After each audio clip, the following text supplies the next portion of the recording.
Hello everyone, আসসালামু আলাইকুম। সবাইকে ওয়েলকাম করছি আমার কুকিং চ্যানেলের আরও একটি নতুন রেসিপি দেখার জন্য। তো আমার আজকের রেসিপি হলো চিড়ার পোলাও। তো অনেকেই এই নামের সাথে পরিচিত, আবার অনেকেই পরিচিত না। আসলে আমরা সবাই আতপ চালের পোলাটাই বেশি খাই, কিন্তু চিড়ের পোলাও কথাটা একটু আনকমন টাইপের, অনেকেই হয়তো খায়নি। কিন্তু আমার এই রেসিপি ফলো করে হুবহু একদিন বাসায় রান্না করে ট্রাই করে দেখবেন এই চিড়ের পোলাওটা কতটা মজার হয়। তা দেখুন কতটা ঝরঝরে হয়েছে। আর এই চিড়ের পোলাওটা খেতে এত পরিমাণ মজা, একবার অবশ্যই বাসায় বানিয়ে ট্রাই করবেন। আর ভিডিও শুরুতেই ছোট্ট একটি রিকোয়েস্ট সবার কাছে, আমার চ্যানেলটি যারা এখনও সাবস্ক্রাইব করেননি প্লিজ আমার চ্যানেলটি সাবস্ক্রাইব করবেন। আর যারা অলরেডি সাবস্ক্রাইব করেছেন তাদেরকে অসংখ্য ধন্যবাদ। আর হ্যাঁ, আমার ভিডিওটি যদি আপনাদের কাছে ভালো লেগে থাকে তো অবশ্যই আমার ভিডিওটিতে একটি লাইক দিবেন। তো এবার চলে আসলাম পুরো রান্নার প্রসেসে। তো প্রথমেই আমি চিড়া নিয়েছিলাম 1 বাটির মতন, মানে 1 কাপ পরিমাণ হবে, তার চাইতে একটু বেশি হবে।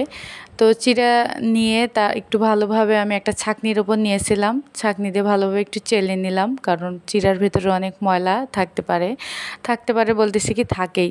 তো তারপরে আমি চিড়াটাকে ভালোভাবে 6-7 বার পানি দিয়ে ভালোভাবে ধুয়ে নিলাম। পানিতে ভিজে রাখা যাবে না, ভিজে রাখলে নরম হয়ে যাবে একদম। তো তারপরে একটু ধুয়ে নিয়ে আমি একটু কিছুক্ষণের জন্য রেস্টে রেখেছি যাতে পানিটা ঝরে যায়। তো এখন চলে আসলাম কি কি লাগবে রান্নার জন্য।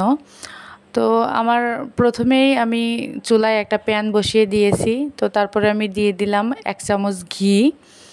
তো ঘিটা গলে গেলে এর ভেতর আমি দিয়ে দিচ্ছি হচ্ছে কিছু বাদাম আর কিছু কিশমিশ। তো এগুলো আমি একটু ভালোভাবে ভেজে নেব। কিশমিশগুলো যখন ভালোভাবে ফুলে উঠবে তো সেই সময় আমি তুলে নেব। তো এখন একটু ভালোভাবে আমি নেড়ে-চেড়ে নিচ্ছি।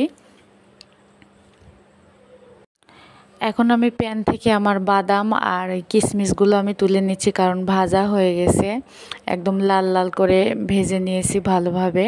তো এগুলো আমি একপাশে সাইড করে রাখবো।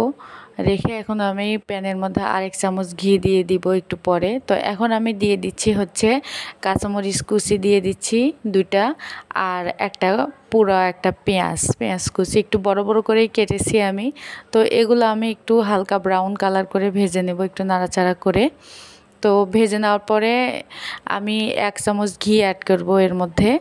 তো ঘি অ্যাড করার সময় আমার আর ভিডিও করার কথা মনে ছিল না। তো এই তো আমি 1 চামচ ঘি অ্যাড করে দেওয়ার পরে এটা বাদামি কালার হয়ে আসছে প্রায়। তো এই দেখুন আমার চিড়াটা কত সুন্দর ঝরঝরে হয়েছে, একদম মানে যে পানিতে ভিজে রাখলে যেমন হয় গলে যায়, তো ওরকম হয় নাই, কি খুব সুন্দর ঝরঝরে আছে, অথচ নরম, মুখে দিলেই যেন মিলিয়ে যাবে এরকম করে আমি ধুয়ে নিয়েছি। পেঁয়াজগুলো ভালোভাবে ভেজে নিয়েছি।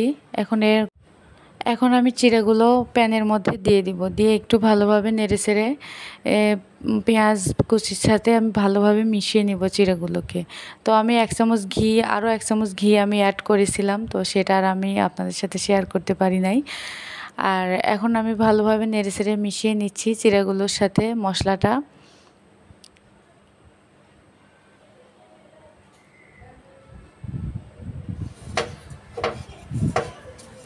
এই তো আমার মেশানো প্রায় শেষ হয়ে গেছে।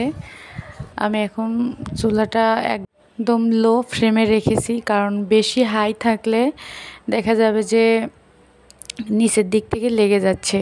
তো এই পর্যায়ে আমি নামানোর আগে কিছুক্ষণ আগে অল্প পরিমাণে একটু লবণ দিয়ে দিচ্ছি, যাতে একটু ভালো হয় খেতে। তো আর হ্যাঁ, আমি অল্প একটু সরিষার তেলও দিয়ে দিয়েছিলাম, কালারটার যাতে সুন্দর আসে, একটু হলুদ টাইপের যাতে কালার আসে।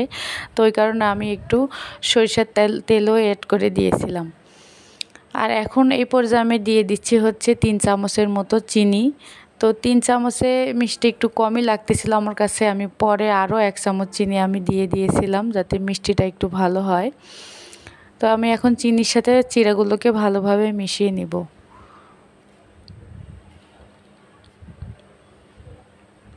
তো আমার চিড়ার পোলাওটা একদম রেডি, দেখুন কত সুন্দর ঝরঝরে হয়েছে, দেখতে একদম কালারফুল হয়েছে। আর এর মধ্যে যদি আপনারা চান গাজর, মটরশুঁটি এগুলোও দিতে পারেন। তো নামানোর আগে আমি শুধু একটু ভেজে রাখা বাদাম, কিশমিশ এগুলো দিয়ে দিচ্ছি। এখন আমি চুলা থেকে নামিয়ে একটা সার্ভিং বলে করে সার্ভ করব। তো দেখুন কত সুন্দর হয়েছে, একদম ঝরঝরে পারফেক্ট চিড়ার পোলাও হয়েছে। তো আপনারা একবার হলেও বাড়িতে প্লিজ ট্রাই করে দেখবেন এটা খেতে কেমন হয়। আমার ভিউয়ার্স আপু ভাইয়েদের কাছে ছোট্ট একটা রিকোয়েস্ট, প্লিজ আমার চ্যানেলটি আপনারা সাবস্ক্রাইব করে পাশে থাকবেন আর অবশ্যই বেল বাটনটি প্রেস করে রাখবেন যাতে আমি নতুন কোনো ভিডিও আপলোড করার সাথে সাথে আপনারা নোটিফিকেশন পেয়ে যান। আজকের মতো আমি এখানেই বিদায় নিচ্ছি। আপনারা সবাই ভালো থাকবেন। আল্লাহ হাফেজ।